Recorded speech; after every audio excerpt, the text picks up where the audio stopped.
Concentric Circles of Concern by W. Oscar Thompson, 1981. Chapter 8. I want to give a word to let you know that once we finish reading the different parts of these chapters in this book, I do plan to go back to Bible study every week, a verse-by-verse Bible study, and it will probably be, I'll probably start with Romans or Ephesians, and that'll be every week I'll record a different passage, and we'll work our way through Romans or Ephesians together. But today we're going to be reading chapter 8 of Concentric Circles of Concern, and this is pages 116 through 123, and it's called Building Bridges. Building Bridges. Here we go. Now that you have done your survey, have begun to intercede, and make yourself available to God, you will want to build bridges to people by reaching out in love and showing them that you care. The Apostle Paul said, I have become all things to all men, that I may by all means save some.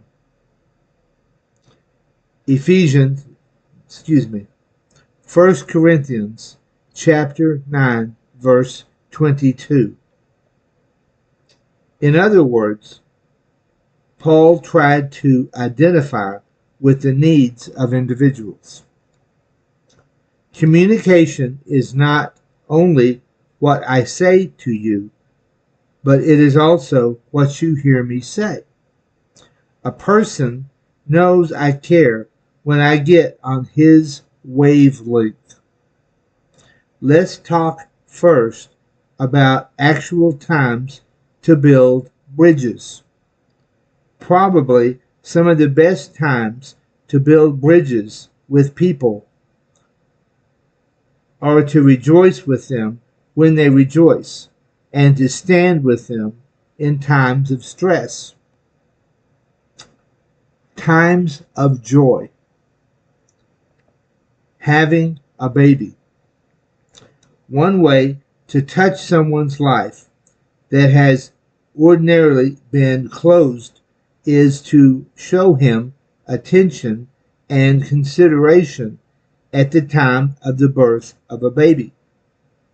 I have stood in the hospital and looked through the glass at some beautiful little horrid faces. Do you know what I mean? You tell that person how beautiful his baby is. There are beautiful babies. Then there are beautiful babies who are not that beautiful. I think if ever there was a time when God forgives us for lying, it is at the birth of a baby. How many times have I stood at the baby window in the hospital with a couple? I have stood looking at my own. What a wonderful, warm time to build a bridge. We all laugh at the crazy behavior of fathers when the time comes to go to the hospital. I remember Carolyn telling me about 10:30 one night, honey, I think we had better go to the hospital. Well, we went, and they asked us questions at the nurse's station. I could not think of my name, Carolyn's name, or our address. But at the hospital, they all knew me. So one of the nurses escorted me to the nearest chair. Then she asked Carolyn, the rest of the information. I thought Carolyn was going to have the baby before they finished getting the information. But Damaris was not born until the next afternoon at 1:37. There is no other time like the birth of a baby. I have talked with new fathers as we both stood looking through that glass window at a precious little life. At times, we have talked about the overwhelming responsibility of being parents. I tried to emphasize that is a great little life. Do you realize that God has given you the most important gift you will ever have? Weddings. Another good time to build bridges is at the time of marriage. Reach out and be helpful. Pastors and staff members, do not miss this opportunity to build bridges. Be sure there is a time of counseling before the marriage. You may tell the couple, this is one of the most important decisions you will ever make. Therefore, it is imperative that you know some of the things that will make you happy. Through the years as a pastor, I have told couples in our counseling sessions before their marriages, for a marriage to be whole and all that you want it to be, all of the parts of the puzzle must fit. I believe that the key to a successful marriage is intimacy. When you think of intimacy, you usually think of physical intimacy. But there is much more. To have a biblical marriage, intimacy must exist on 3 levels. Mental, emotional intimacy. Mental, emotional, intellectual intimacy is the first. Intimacy at this level means that no one on the face of the earth is closer to you than your mate. Do you want your marriage to be in trouble? Then you let anyone get closer to you than your mate. If you depend upon someone else more than you do your mate, if you want to share all of your deep thoughts with someone else more than you do with your mate, then there is a problem. If you do have a problem in your marriage, take the first step. Begin to communicate. Talk about every problem, and do not let resentment and pride build up. Count the costs. The stakes are high because your marriage is in the balance. But when that communication is flowing and the warmth and love is there, 2 people cannot be happier. That kind of bond cannot be broken. I can share with Carolyn when I cannot share with anyone else. My daughter, Damaris, and I are very close. We have a very special relationship, but it is different from the relationship that Carolyn and I share. Someday, I want Damaris to have this same kind of very special relationship with her husband. And I pray that there will be no closer person on the face of the earth than those two are to each other. Second, a biblical marriage must have spiritual intimacy. You are a spiritual being. Marriage is a holy triangle between a man, a woman, and God, with God's love flowing through the man to the woman and God's love flowing from the woman to the man. It is a forgiving, redemptive, sharing kind of love. The key word in marriage is intimacy. If you have a problem, discuss it. Be open. Be mature. Work through your problem. Until a couple really communicates about a problem and works through it, that same problem will flare up all through their married life. Take your problems to the Lord. Nothing is too big to be worked out at the foot of the cross. The third level is physical intimacy. All three levels of intimacy are essential to a strong, fulfilling marriage.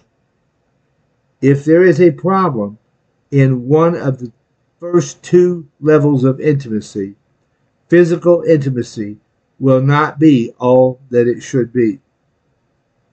Some people marry only for physical intimacy. When it ceases to satisfy, they move on. But in marriage after marriage, they will never find lasting fulfillment without all three levels of intimacy. Intimacy comes through a relationship. Sometimes I say to couples, I am not as interested in your becoming church members as in your becoming a success. Your attitudes towards your marriage and the basis upon which you build your marriage is going to make the difference in whether you succeed or not. For a marriage to be all it needs to be, both husband and wife need to have a close relationship with the Lord. Your spiritual intimacy with each other is based on your relationship first of all to Christ and then to each other. Any other way and your relationship becomes selfish. Me, my, and mine. The results of this selfishness are seen in many marriages. One or both persons may say, I will stay with you as long as you make me happy, as long as things go well, as long as we have money, I will stay with you. As long as you meet my needs, I will stay. Now, those of you who have gone through the agony of divorce know what I am saying. You would agree before anyone else.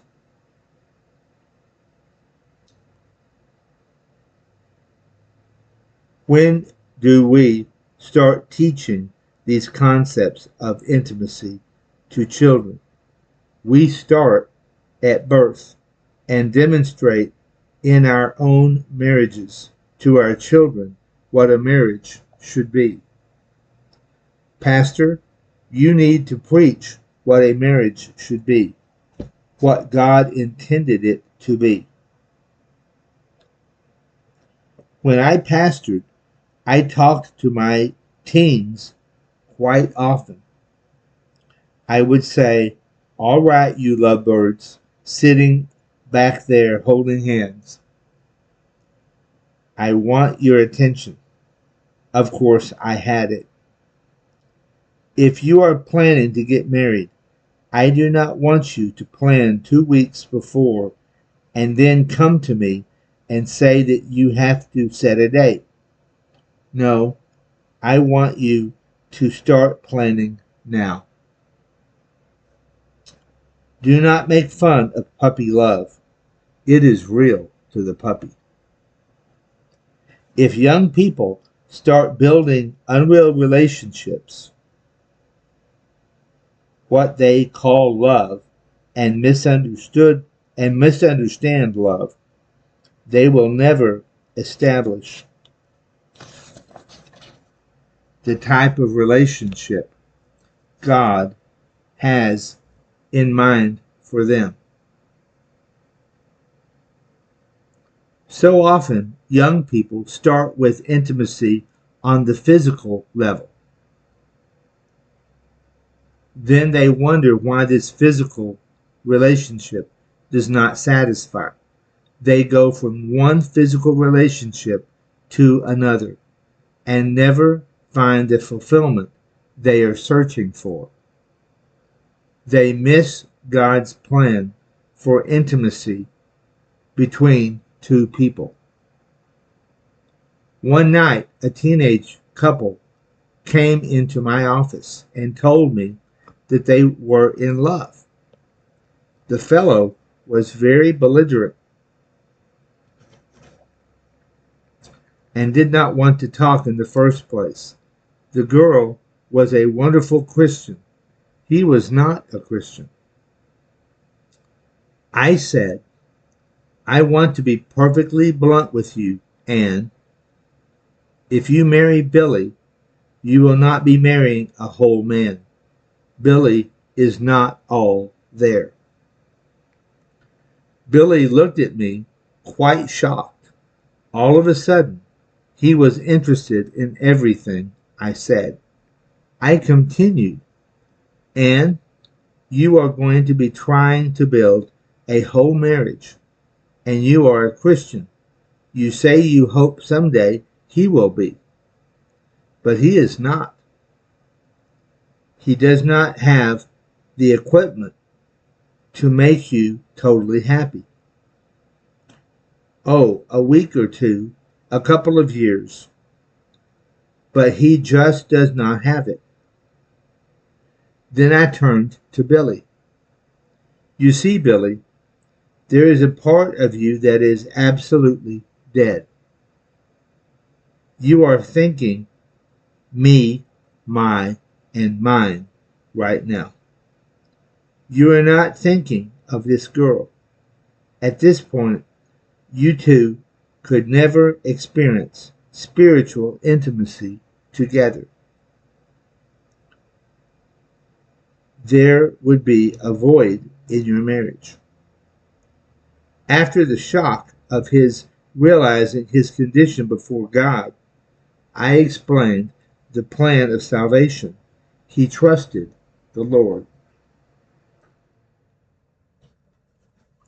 I remember I really had been telling the truth. Remember, I really had been telling the truth when I said that to Billy. When I said that Billy was not a whole man. He was not all there until he had a spiritual dimension. When that part of his being became alive, he became a whole person. I was not calling him a half-wit. I was just not calling him a whole wit. So we see that two people need to have all three dimensions of intimacy balanced in a Christian marriage. Until they do, their marriage is a hope so marriage and not a sure thing. As we said at the beginning of this chapter, the time to build bridges are times of joy. In addition to times of birth and times of marriage, there are also times of congratulations, times of promotion, times of appreciation, times of graduation, times of birthdays, and times of anniversaries. I remember one of my first pastorates. It was a mission. The roads were gravel and dusty and noisy. Rocks would fly. I decided the streets should be paved.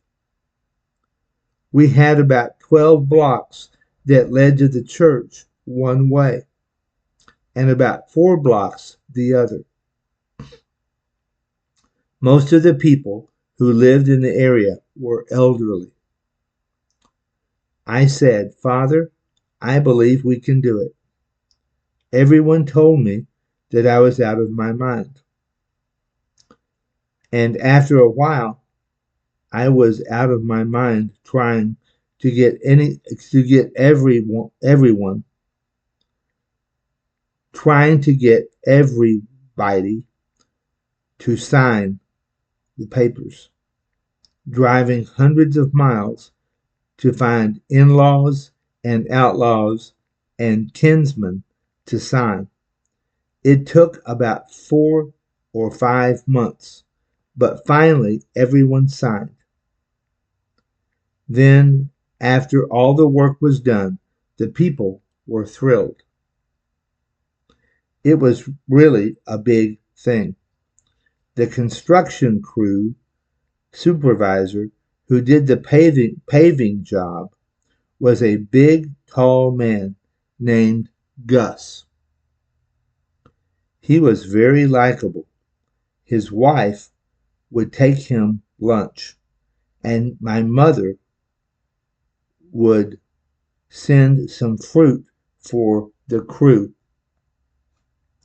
Finally, when the job was done, I wrote Gus a long letter of appreciation and told him what a fine job he and his crew had done and how much I appreciated it. I had not met Gus. A few days later, Gus's wife stopped me in town. She yelled, "Oscar, come here." She stood there a moment with as big tears welled up in her eyes. She said, "You know, Gus has been working for the city for years, and no one has ever written him a letter of appreciation." She continued, "Gus sat down the other night and read your letter over and over and just cried." The next Sunday, Gus and his wife were in church. Until this time, neither had been in church. 6 weeks later, I baptized both of them. Several months later, Gus died from a heart attack. A letter. A letter of appreciation. A letter saying you care is another way to build bridges. Write letters of appreciation. Birthdays. Sending birthday cards is another important way to build bridges. A birthday is a very special day. Teachers, if you want to build bridges to your students, this is a beautiful time to do it. Send them birthday cards. You say, "Oh, that is time consuming." I know, but it really makes a difference. Also, think about your own business associates, a business partner, your business contacts, your colleagues, and employees. Send them birthday cards. Build bridges. When I was interim pastor at MacArthur Boulevard Baptist Church in Irving, I sent birthday cards to every member. I sent out many cards each week. My secretary at church would address and stamp them, but I would write a little paragraph and sign it.